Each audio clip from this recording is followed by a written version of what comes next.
I'm Megan Archer, 32 years old, and I serve my country in ways I'll never be able to talk about. For 10 years, I let my twin sister Lauren tell everyone I was just a desk jockey, a paper pusher who filed forms while her Navy SEAL husband did the real work. But when her husband picked up my transfer orders at our birthday party and his face went white, everything changed. Have you ever been dismissed by the one person who's supposed to know you best? If so, tell me your story in the comments. You're not alone. Before I get into what happened, let me know where you're tuning in from. And if you've ever had to stop shrinking so someone else could feel tall, hit that like button and subscribe for more true stories about setting boundaries and standing in your truth. What happened next might surprise you. People always asked which one of us was older. Lauren would say, me, by 4 minutes. And for most of our lives, those 4 minutes were the only distance between us. We were the Archer twins, born 3 minutes apart in the summer of 1993 at Centara, Virginia Beach General Hospital. Our father, Dale Archer, was a retired Navy Chief Petty Officer who'd spent 22 years on destroyers before hanging up the uniform and settling into a life of mowing the lawn on Saturday mornings and coaching Little League on Sundays. Our mother, Karen, ran the front office at a middle school in Chesapeake and could organize a bake sale with the same intensity most people reserve for military operations. Together, they raised us in a 3-bedroom rancher 6 blocks from the ocean, and for the first 10 years of our lives, Lauren and I were inseparable. We shared a bedroom until we were 12. We wore matching Halloween costumes until it stopped being cute and started being embarrassing. We had a secret knock, 3 taps, a pause, 2 more that we used on each other's doors even when the doors were open. Lauren was the louder one. She told the jokes, introduced us at parties, decided which friends we kept and which ones we didn't. I was quieter, but not shy. I just didn't need the room the way she did. I was happy being her mirror, the other half that made the picture complete. Our dad ran the house the way he'd run his division on the ship, with structure, consistency, and a kind of calm authority that made you want to do your best without being asked. There were chore charts on the refrigerator, early wake-ups on school days, and Sunday morning inspections where he'd check our rooms with the same half-serious, half-smiling look he probably gave his junior sailors. Lauren would groan through it. I'd have my bed made before he knocked. He never said it out loud, but I knew he noticed. And I think Lauren noticed that he noticed. By high school, the cracks started to show. I joined JROTC at Green Run High and fell in love with the structure, the drills, the chain of command, the idea that discipline could take you somewhere specific. I made squad leader by junior year. Lauren joined student government and cheerleading, and she was good at both.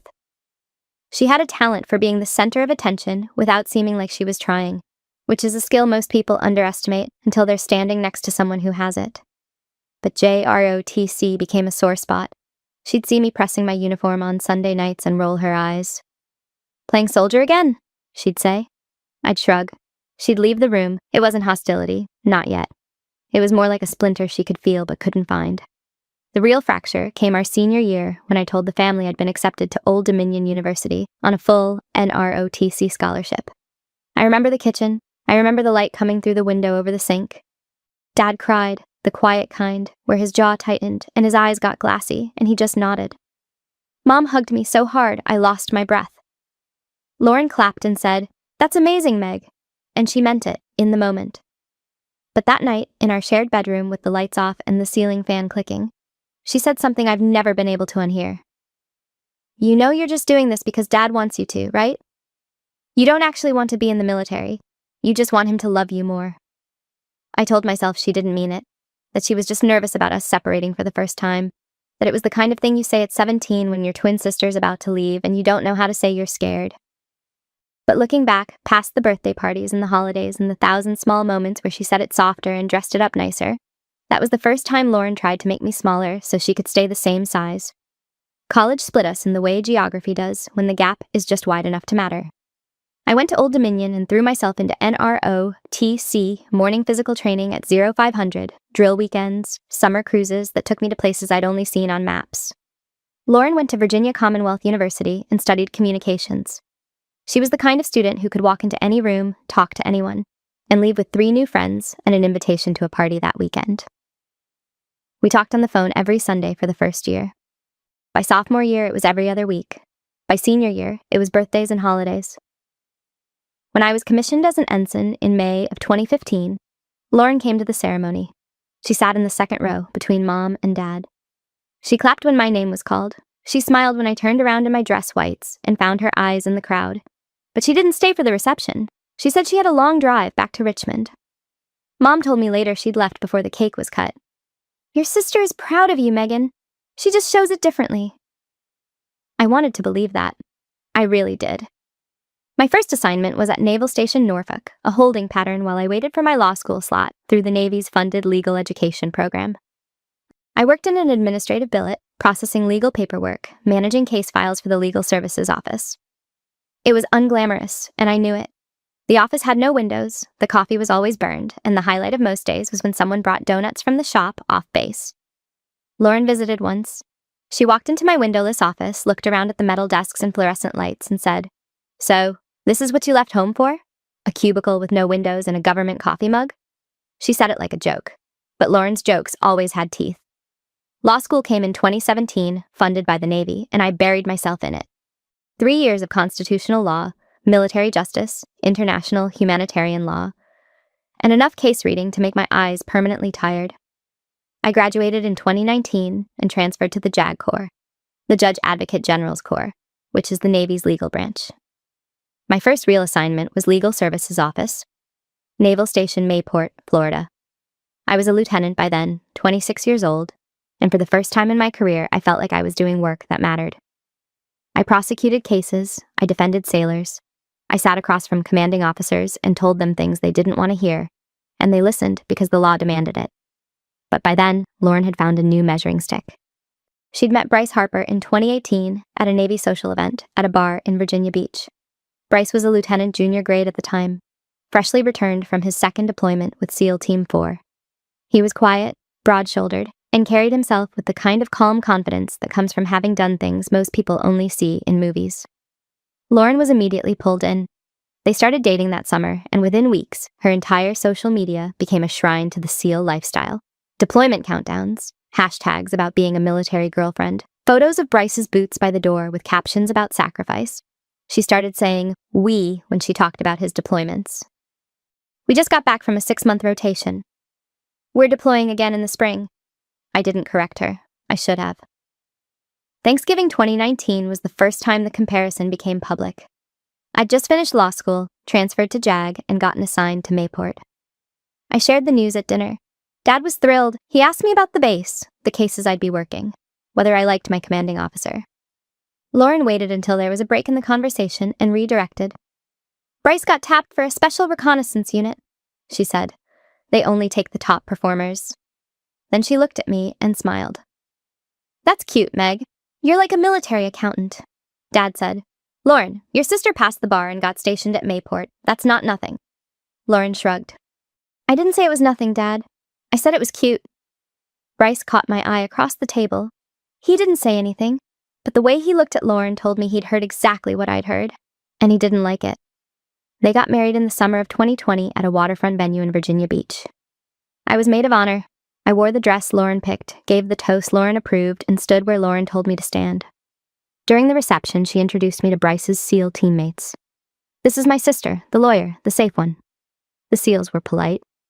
One of them, a senior chief named Torres, asked me where I was stationed. When I said JAG at Mayport, he nodded respectfully. Lauren cut in before I could say anything else. "She does paperwork so guys like Bryce don't have to." I smiled. I clinked my glass. I danced with my dad, and I told myself that Lauren loved me in her own way. She just didn't know how to do it without putting herself on top. After the wedding, the pattern hardened. Every family gathering, every holiday, every group text, Lauren found a way to position Bryce's career as the real service and mine as the footnote. Bryce has been in combat zones. Bryce trained with special forces from 6 different countries.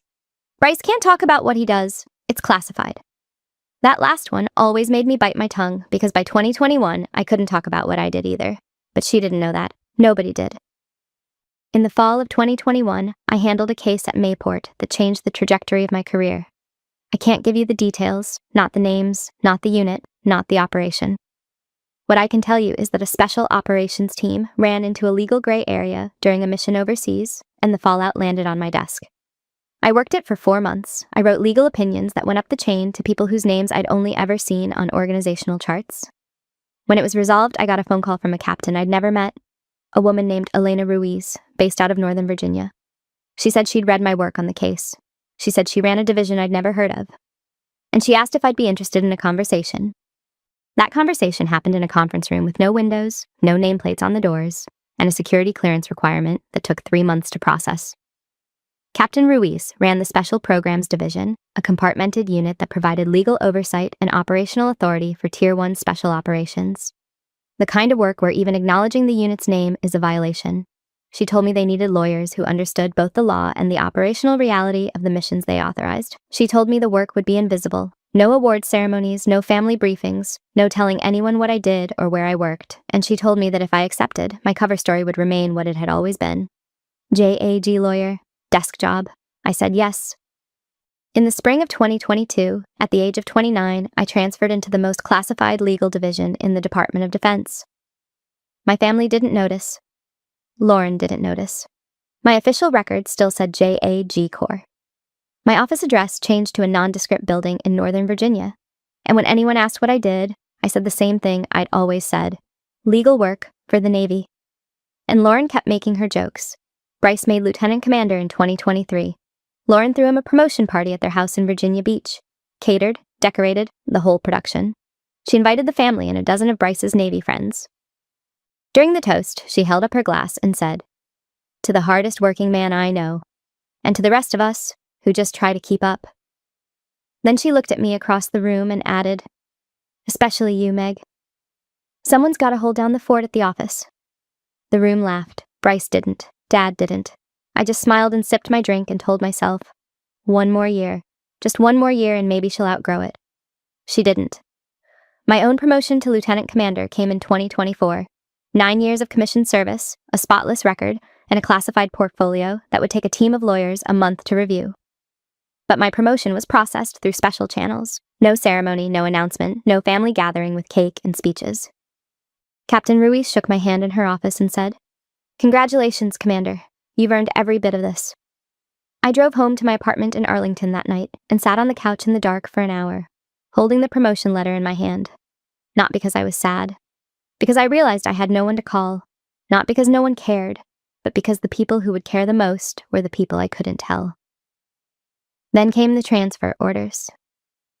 In the summer of 2025, I was reassigned to a JSOC legal cell, the Joint Special Operations Command's dedicated legal authority unit.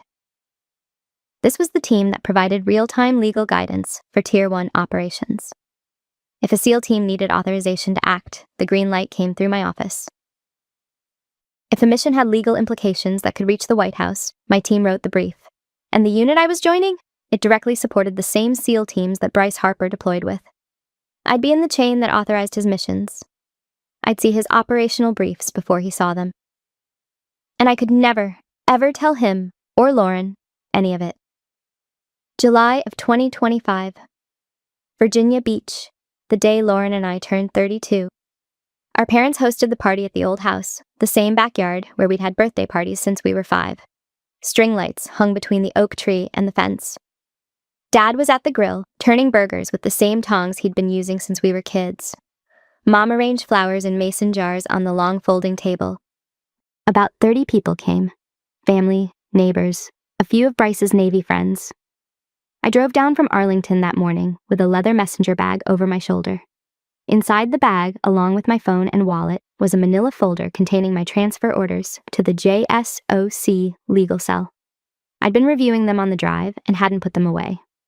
I set the bag on the kitchen counter when I walked in and went outside to hug my dad. The party was nice. For a while. The sun was warm, the lemonade was cold, and for a few minutes it felt like nothing had changed, like Lauren and I were still 10 years old, and the biggest drama in our lives was who got the last popsicle. Then Lauren stood up and clinked her glass. She toasted herself first. 32 and thriving, she said, and the table laughed. Then she turned to me. And to my sister, who's been sitting behind a desk for the Navy for, 10 years now? She paused for effect. Stick to your desk job, Meg. Someone's got to keep the paperwork moving while the real heroes do the heavy lifting. The table laughed. A few of Bryce's friends shifted in their chairs. Dad set down his fork. Bryce stared at his plate. I raised my glass and smiled, the way I always did, and said, "Happy birthday, Lauren." A few minutes later, I went inside to get water. The kitchen was quiet, just the muffled sound of conversation from the backyard and the hum of the refrigerator. Bryce walked in behind me, heading for the cooler to grab another beer. He was reaching past my bag on the counter when he stopped. The manila folder was sticking out of the top.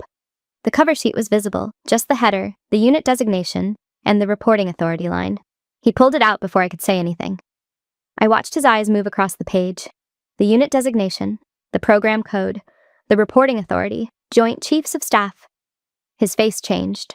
Not shock exactly, more like the ground had shifted under him and he was trying to find his footing. "Who gave you these?" he said. "The Joint Chiefs," I said. He stared at me. I could see him running through it. Every briefing he'd attended where this unit's legal authority was cited. Every mission where the green light came from a chain he'd never fully seen. He set the folder down slowly on the counter, like it was something fragile. "How long?" he asked. 3 years. 3 years. He looked at the doorway to the backyard, where Lauren's laugh was carrying through the screen. "And Lauren, does she?" "No, and she can't." He nodded. Not because he agreed with it, but because he understood it. He'd spent his career in compartmented operations. He knew what it meant to carry something you couldn't share. He just never expected to find it in his sister-in-law's bag at a birthday party. He walked back outside. I watched through the kitchen window. Lauren noticed immediately. She touched his arm. "What's wrong with you?" she said. He shook his head. "Nothing. Just let's not do the desk job thing again, okay?" Lauren laughed. "Oh, come on, she knows I'm kidding." Bryce's voice dropped. "Lauren, drop it." The table went quiet. Lauren's smile faltered. She looked at Bryce, then at the kitchen window where I was standing, then back at Bryce. She didn't understand what had just happened. She could feel the shift, the way the air changes when someone in the room knows something you don't, but she couldn't name it. And that unsettled her more than anything Bryce could have said. He didn't salute me. He didn't say a word about what he'd read. But from that moment on, Bryce Harper never looked at me the same way. And Lauren couldn't figure out why. The days after the party were strange. Not loud, strange. The kind of quiet that happens when something cracks but nobody wants to look at it. Lauren called Bryce 3 days later while he was in their living room cleaning his gear. She'd been turning it over in her head, the way he'd shut her down at the table, the way he'd gone quiet after coming back from the kitchen. She needed an answer. "What did you see in that kitchen? What was in Megan's bag?" "I can't talk about it," Bryce said. "Can't or won't." "Both." That answer didn't sit well with Lauren. Not because she was curious about my career. She'd never been curious about my career. It was because Bryce was acting like I mattered. Like whatever he'd seen in that folder had rearranged something in his understanding of me. And that threatened the version of me Lauren had been selling for a decade. The boring one, the safe one. The sister who did paperwork while her husband did the real thing. If that version wasn't true, then Lauren had to reckon with what she'd been doing every time she told it. She wasn't ready for that. I drove back to Arlington the morning after the party and went straight to work. The JSOC facility was quiet on a Monday. Most of the operational staff were deployed or in transit. I sat in the secure conference room reviewing case files when Captain Ruiz walked in. She took one look at me and sat down. "You look like someone who just remembered they're carrying a secret they didn't ask for," she said. I told her. Not everything. Just enough. That my sister had called me a paper pusher in front of 30 people on my birthday. That her husband, a SEAL, had accidentally read my transfer orders. That he now knew, and she didn't, and I was stuck in the middle of a silence that was starting to feel heavier than the classification itself. Ruiz listened the way she always did, without interrupting, without reacting, without the kind of performative empathy that makes you feel worse instead of better. When I finished, she said one thing. "You don't owe anyone an explanation for doing your job well, especially not someone who's been keeping you small so she can feel tall." Captain Ruiz had a way of saying the thing you already knew but couldn't admit out loud. She didn't tell me to forgive Lauren. She didn't tell me to confront her. She told me to stop shrinking. And something about the way she said it, sitting in a room that doesn't appear on any floor plan, wearing a rank she'd earned through the same invisible pipeline I was in, made it land differently than it would have from anyone else. That evening I sat at my kitchen table in Arlington with a glass of water and no television, no music, no distractions. I replayed the last 10 years. The in-ROTC mornings, when I'd run in the dark while Lauren slept through her alarms. The windowless office at Norfolk where I'd pushed paper and told myself it was temporary. The bar exam. The first classified briefing where a 3-star general looked me in the eye and asked for my legal opinion and waited for my answer like it was the only thing in the room that mattered. every sacrifice I'd made in silence while Lauren built a public monument to someone else's service and used me as the contrast. I wasn't angry. That surprised me. I'd expected anger, the hot, sharp kind that makes you want to call someone at midnight and say every true thing you've been holding back.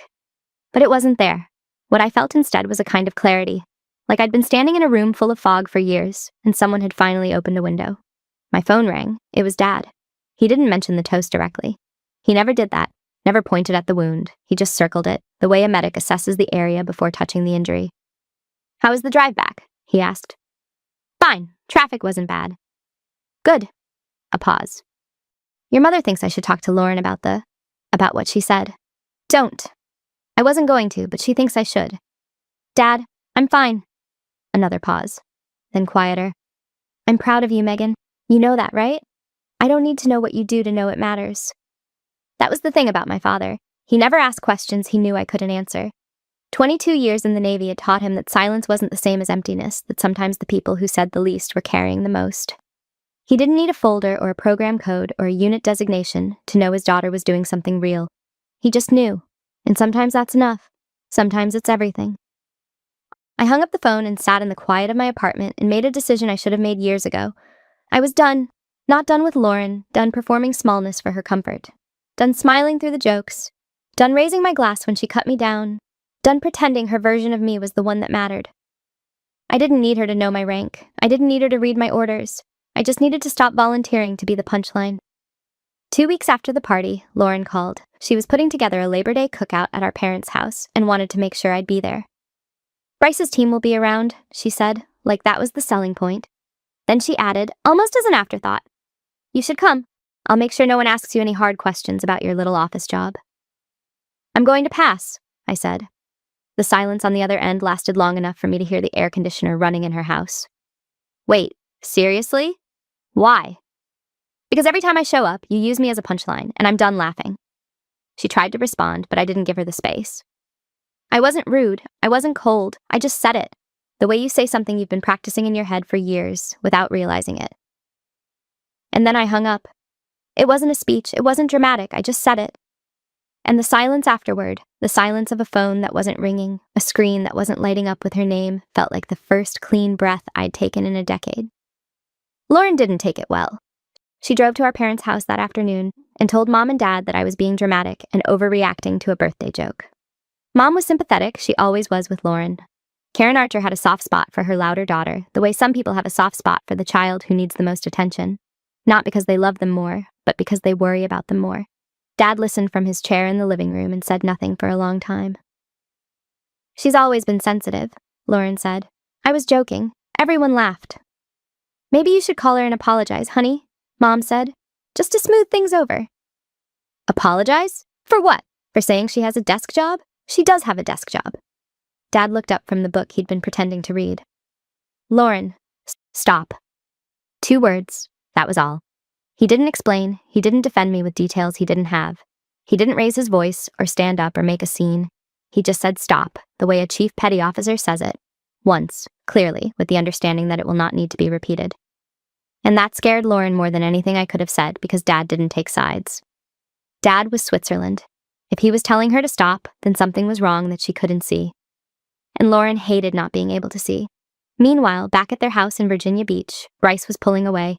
Not dramatically, he still came home, still ate dinner with Lauren, still kissed her goodnight. But the ease was gone. The casual, off-duty warmth he'd always carried around the house had been replaced by something more careful. He didn't mock my career anymore. He didn't smile when Lauren did it. And one night, when Lauren pushed too hard, he pushed back. "Why are you being so weird about Megan?" Lauren said. "She's a lawyer. She reads contracts. It's not that deep." Bryce set his beer down on the counter. "Lauren, I need you to hear me. You don't know what you're talking about, and I can't tell you why, but you need to stop. You're scaring me." "Good. Maybe that'll help." Bryce never told Lauren what he knew. He didn't have to.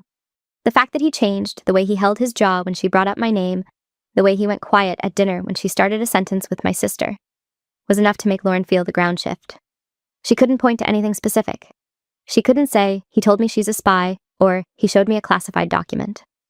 All she could say was that her husband, a man who'd been to war zones she'd never see, suddenly treated her sister like someone who mattered, and she didn't know why. Mom called me a week before Labor Day. Her voice was gentle, the way it gets when she's about to ask me to do something she knows I don't want to do. Your sister loves you, Megan. She just expresses it badly. Mom, I love her too.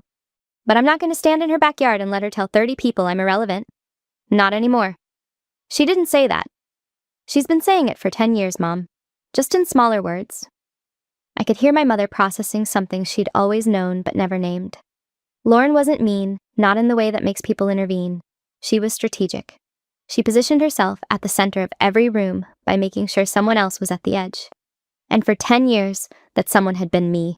The jokes, the introductions, the "she does paperwork" lines, none of them were accidental. They were bricks in a wall Lauren was building around her own insecurity, and I'd been handing her the mortar.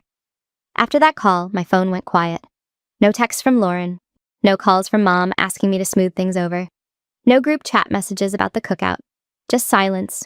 And instead of guilt, instead of the gnawing, anxious feeling that usually came when I stepped outside the role Lauren had assigned me, I felt something unfamiliar. I felt room. Like I'd been standing in a closet for 10 years, and someone had finally opened the door. The Labor Day cookout happened without me. Dad told me about it later. Not much. Just that it was quieter than usual. Lauren told the guests I was busy with work, and for the first time in memory, nobody made a joke about what that work might be. Bryce stayed by the grill most of the afternoon and barely spoke to Lauren. Karen tried to fill the gaps in conversation the way she always did, with questions about dessert and whether anyone wanted seconds. Dale sat in his chair and ate his burger and watched the ocean from across the fence. It wasn't the same without you, Dad said on the phone that night. I know, I said. That's kind of the point. October brought the first real cracks in Lauren and Bryce's marriage. Not the kind that end in lawyers and moving boxes, the kind that live in the quiet spaces between people who used to be easy with each other. Bryce wasn't angry with Lauren. He was conflicted. He couldn't tell his wife the truth about her sister, and every time Lauren made a dismissive comment about my career, even casually, even in passing, it grated on him in a way it never had before. He knew something she didn't, and that knowledge had changed the shape of everything. Lauren felt the withdrawal, but misread it. She thought Bryce was taking my side. She didn't understand that it wasn't about sides, it was about the fact that her husband had seen a piece of the truth and could no longer pretend the jokes were harmless. One night in their bedroom, Lauren tried again. You've been weird for months. Is this still about the birthday thing? It's not about one thing, Lauren. It's about a pattern. A pattern. I made a joke. One joke. You've made that joke 100 times. And every time Megan just sat there and took it. You should be asking yourself why she finally stopped. Lauren didn't have an answer for that. She stared at the ceiling while Bryce turned off the lamp. And in the dark, for the first time, she heard the question she'd been avoiding. What if the joke was never funny? November came cold and fast. Lauren sent me a text, long, carefully worded, the kind of message that takes an hour to write and a second to misread. She said I was tearing the family apart by being distant. She said, all of this over a joke is ridiculous. She said she missed me and wanted things to go back to normal. She said Mom was worried. She said Dad was quiet. She said Bryce was acting strange, and she didn't know why. She said everything, except the one thing that might have actually mattered. She never said sorry. I read it twice. The first time I felt the old pull, the urge to call her, to smooth things over, to say it's fine, and let's just move on. That pull had governed me for 32 years. It was the gravitational force of being a twin, the invisible thread that makes you feel incomplete when the other person is unhappy, even if they made themselves unhappy. The second time I read it, I noticed what wasn't there. She never asked what she'd done wrong. She never acknowledged that the distance was a consequence, not a cause. She framed everything as something happening to her. Lauren was the one suffering. Lauren was the one confused. Lauren was the one whose husband was acting strange. My absence wasn't a boundary. In her telling, it was a punishment I was inflicting. I didn't respond, not out of spite, not to make a point. I just didn't have anything to say that she was ready to hear. While Lauren spiraled, I thrived. The JSOC legal cell was the most demanding and rewarding work I'd ever done. Every day I walked into a facility that didn't exist on Google Maps and sat in rooms where the decisions we made had real consequences for real operators in real danger. I reviewed operational plans, drafted legal authorities, and briefed senior officers who needed to know, in precise, unambiguous terms, what the law permitted and what it didn't. It was the kind of work that leaves you exhausted by 6 p.m. and wide awake at midnight because your brain won't stop running through scenarios. I loved it. In early December, Captain Ruiz told me I was being considered for a Joint Service Commendation Medal for my work over the past year. "You earned this," she said. "Every bit of it." I thanked her and went back to my desk and sat there for a minute staring at the wall. Not because I didn't feel it, I felt it deeply. But there was nobody to call. The commendation was classified. The work was classified. The ceremony, if there was one, would have 8 people in a room with no windows, no family, no photographs, no Lauren clinking a glass and making a toast about the sister who finally did something worth celebrating. I didn't need that. I'd stopped needing it months ago, but I'd be lying if I said I didn't notice the empty space where it should have been. Christmas was a negotiation. Dad drove up to Arlington in mid-December, unannounced, the way he does things when he wants you to know he's not asking permission. He brought takeout from the Vietnamese place near the old house, the one we used to go to after church on Sundays. He sat at my kitchen table and ate pho and didn't say a word about Lauren for the first 20 minutes. He asked about my apartment. He asked about the traffic on I-64. He asked if I was sleeping enough. "Your mother thinks I should convince you to come home for Christmas," he said eventually, wiping his mouth with a napkin. I told her I'd rather just have dinner with my daughter. "I missed you too, Dad. Come home if you want to. Don't come home if you don't, but don't stay away just because Lauren made it hard to come back. That gives her too much power, and you know it." He was right. He was always right, not in the aggressive, "I told you so" way, but in the quiet way of someone who's lived long enough to know that most of the battles we fight with family are really battles we're fighting with ourselves. Lauren called on December 21st. I almost didn't answer. But something in the way my phone lit up, just her name, no preview, no emoji, made me pick up. Her voice was different, smaller, less polished, like she'd rehearsed what she was going to say and then forgotten all of it. "I know you probably don't want to hear from me," she said, "but I've been thinking a lot, and I think I was harder on you than I realized." "Why now?" I asked. "Because Bryce barely talks to me about it. Dad looks at me like I broke something, and Mom keeps saying, 'Just call your sister,' like that'll fix everything. And I realized, maybe I did break something." I listened. I didn't interrupt. I didn't make it easy for her, and I didn't make it harder. I just let her talk. "I appreciate you calling," I said when she finished. "But I need you to understand something. This isn't about one joke at one party. This is 10 years of being made to feel like I don't count, and I can't just show up and pretend that's over because Christmas is coming." She was quiet for a long time. I could hear her breathing, the short, shaky kind that happens when someone is trying very hard not to cry. She didn't cry. She didn't yell. And for once, she didn't redirect the conversation back to herself. She just sat with it. That was new. I went home for Christmas, on my terms. I arrived late, after the appetizers, after the first round of drinks, after Lauren had already settled into her seat and stopped checking the driveway. I wore jeans and a sweater and carried nothing but my keys and my phone. Mom opened the door and hugged me like I'd been gone for years instead of months. Dad was in his chair. He looked up and nodded, just once. And that nod held more than any speech could have. Lauren was careful. She didn't make jokes about my job. She didn't perform. She asked me how the drive was and whether I wanted red or white wine, and if I'd seen the new restaurant that opened on Atlantic Avenue. It was awkward and stilted and nothing like the easy, overlapping conversations we used to have as kids, but it was honest. And honest was something we hadn't been in a very long time. Bryce caught my eye across the table during dinner. He gave me a small nod, not a salute, not a statement. Just recognition, the kind of look one officer gives another when they've both been through something and there's nothing left to say about it. I nodded back. Nobody mentioned the birthday party. Nobody mentioned the desk job comment. We just ate Mom's roast and talked about nothing important, the neighbor's new dog, the construction on Shore Drive, whether the Commanders would ever have a winning season, and somehow that was the most honest meal we'd had in years. On the drive home from Christmas dinner, Lauren sat in the passenger seat of Bryce's truck and stared out the window. The streetlight slid across her face in slow intervals. "She barely looked at me," Lauren said. "She came," Bryce said. "That counts." "Does it?" "Yeah, it does." Lauren didn't get the forgiveness she wanted for Christmas, but she got something better, a sister who showed up anyway. That was more than she'd earned, and somewhere deep down, I think she knew it. January of 2026 was quiet. The kind of quiet that isn't empty but full of things shifting, settling, finding new positions. Lauren started seeing a therapist.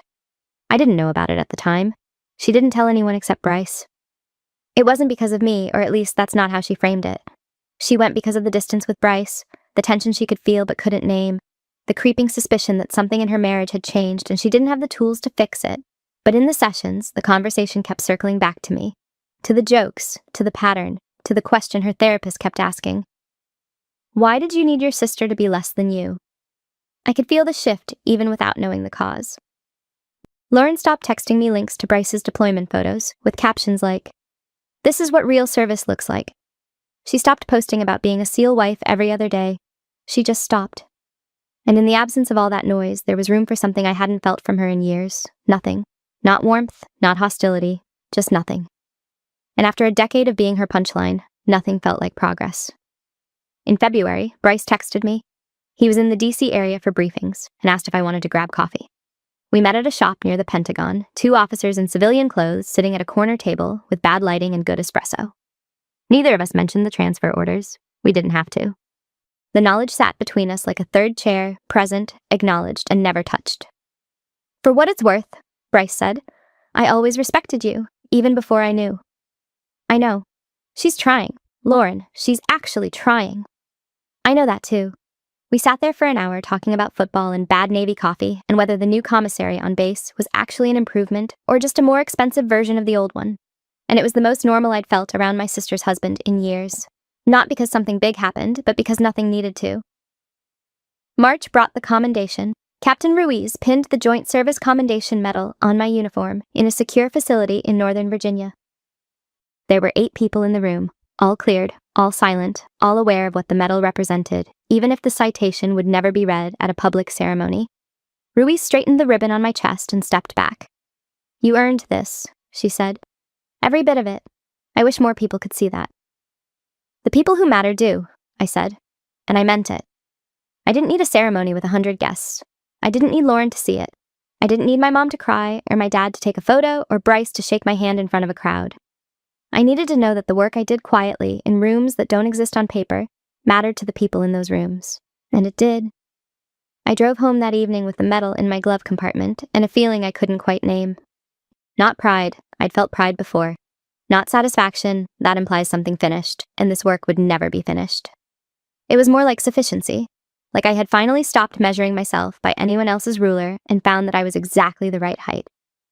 At the end of March, Lauren sent me a text. It was short. No links, no photos, no passive aggression, no updates about Bryce or the house or the dog they'd just adopted. Just 5 words. "Can we have lunch soon?" I stared at it for a while. I typed sure, then paused. My thumb hovered over the send button. I thought about all the lunches we'd had before, the ones where she'd compare our lives, the ones where she'd mention Bryce's latest accomplishment, and then ask how my office job was going, the ones where I'd leave feeling 2 inches shorter than when I arrived. I thought about whether this lunch would be different. And then I thought about something Captain Ruiz had said to me once, in a different context but with the same weight. "You don't get intel by staying in the bunker. Sometimes you have to walk into the open and see what happens." I pressed send. The lunch happened in early April of 2026. Lauren picked the spot, a small restaurant on the Virginia Beach boardwalk, the same place we used to eat after beach days when we were teenagers. I got there first. I sat at a table by the window and watched the ocean while I waited. When Lauren walked in, she looked different. Not physically, she still looked like me, the way she always had, the way twins do when the resemblance is so deep it goes past features and into posture and rhythm. But something behind her eyes had shifted. She looked like someone who'd been doing hard work in a room no one could see. I knew that look. I wore it every day. "I've been seeing someone," she said, sitting down across from me. "A therapist. Not because of you, well, kind of because of you, because of everything." "That takes guts, Lauren." She asked me to think about why I needed to make you small. And I didn't have a good answer. She paused. I think I was afraid that if you were impressive, there wouldn't be room for me. She didn't apologize for the birthday party specifically. She apologized for the decade. And the thing is, she didn't even know the half of it. She didn't know about the clearances, the commendation, the transfer orders, the rooms with no windows, the missions I'd authorized while she was posting about Bryce's deployments. She was apologizing for diminishing a sister she thought was a JAG lawyer. Imagine what she'd feel if she knew the rest. But that wasn't the point. The point was that she was sitting across from me in a restaurant where we used to split fish tacos as kids. And for the first time in 10 years, she wasn't performing. She wasn't positioning herself. She wasn't using me as a foil. She was just there, small and honest and trying. After lunch, we walked on the boardwalk. The ocean was loud, the kind of loud that fills the silence so you don't have to. We didn't talk about the Navy. We didn't talk about Bryce. We talked about Mom's new obsession with gardening and whether Dad would ever retire from retirement and the fact that we both still remembered the combination to the bike lock we shared in 5th grade. And then Lauren asked a question she had never asked before. Do you like what you do? Your actual job, whatever it is? More than I can tell you, I said. Literally. I smiled. Literally. Lauren laughed, a real laugh. Not a toast, not a performance, not the sharp kind she used at parties to fill the room. A real laugh. She linked her arm through mine the way she used to when we were 12 and walking home from school, and we kept going down the boardwalk with the wind in our hair and the salt on our lips. I don't need to know, she said. I just need you to know I'm done pretending it doesn't matter. That was the moment. Not a salute, not a ceremony, not a classified briefing or a medal or a 3-star general confirming that my work changed the outcome of something important. Just my sister, on a boardwalk, telling me she was done keeping score. That evening we showed up at our parents' house together, unannounced. Dad opened the door and didn't say a word. He just pulled us both in with one arm each, the way he used to when we were small enough to fit. Mom came around the corner and put her hand over her mouth and started crying the way mothers do when the thing they've been praying for finally happens. Bryce was there. See, he'd come over for dinner the way he did most Sundays. He stood in the kitchen doorway with a beer in his hand and watched us walk in. Both my girls, Dad said. At the same time, I must have done something right. Oh, Dale, stop, Mom said, wiping her eyes. I'm serious. Bryce walked over to me while Lauren was hugging Mom. He extended his hand. I shook it. He held it a beat longer than necessary and said quietly enough that only I could hear. Welcome home, ma'am. Lauren caught it. The ma'am. She didn't ask why her husband had just called her sister ma'am in their parents' kitchen on a Sunday evening. She didn't make a joke. She didn't redirect. She just looked at me and smiled. A small, uncertain, honest smile, like she was seeing me for the first time. And maybe she was. We ate dinner. Mom made the roast again because it was the only thing she trusted for a full table. Dad told the same story about the time his destroyer lost power in the Strait of Hormuz and the whole ship went dark for 9 minutes. Lauren laughed at the right parts. Bryce added a detail he'd heard before. I sat at the table where I'd sat for every birthday, every holiday, every Sunday dinner since I was old enough to reach the plate, and I felt something I hadn't felt in that house in a very long time. I felt seen. After dinner, after the dishes, after Dad fell asleep in his chair and Mom started wrapping leftovers and Lauren and Bryce said their goodbyes, I walked out to my car, alone. I sat in the driver's seat with the engine off and the street quiet and the lights from the kitchen still on behind me. Through the window, I could see Mom moving around the counter. I could see Dad's chair, reclined, his feet up. I could see the table where we'd just been sitting, all of us, together, for the first time in almost a year. I spent 10 years being quiet. Not because I had to, though sometimes I did, but because the work required it. And somewhere in that silence, I lost my sister. Not all at once. Not in a single dramatic moment. In inches. In jokes that weren't jokes. In introductions that made me smaller. In 1,000 tiny cuts that I smiled through because I thought that's what love looked like. Absorbing someone else's insecurity so they could feel whole. But here's what I've learned. You don't get people back by proving them wrong. You don't win by pulling out the folder and saying, look at what I am. Look at what I've done. You get them back by refusing to disappear. By standing still while the noise settles and waiting for the people who love you to remember that you were there the whole time. I didn't need Lauren to know my rank. I didn't need her to read my orders or understand my clearance or sit through a ceremony she'd never be invited to. I just needed her to see me, really see me, and decide I was worth keeping. She did. And that's enough. If you've ever been the quiet one in your family, the one they overlook, the one they joke about, the one they think they figured out, hear me when I say this. Your silence is not your weakness. It's your proof. You kept going when no one was watching. You built something real in rooms where the lights don't reach. And one day, not on your schedule, not when it's convenient, not when you've rehearsed the perfect speech, the people who matter will see it. They won't need a transfer order or a medal or a 3-star general to tell them. They'll just know. I started the engine. I pulled away from the house where I grew up, past the mailbox my dad painted every spring, past the street where Lauren and I used to ride bikes until the streetlights came on. And I drove toward a life I built in silence, a life that finally, completely, didn't need anyone else's applause. Looking back, the hardest part wasn't what Lauren said at the party. It was the 10 years of smiling through it. But I stopped smiling, I stopped showing up to be the punchline, and eventually my sister had to look at herself, without me standing next to her, as a comparison. That changed everything. If you've ever been the quiet one in your family, the one they think they figured out, I'd love to hear your story in the comments. I read every single one. And if this one hit home, subscribe and hit the bell.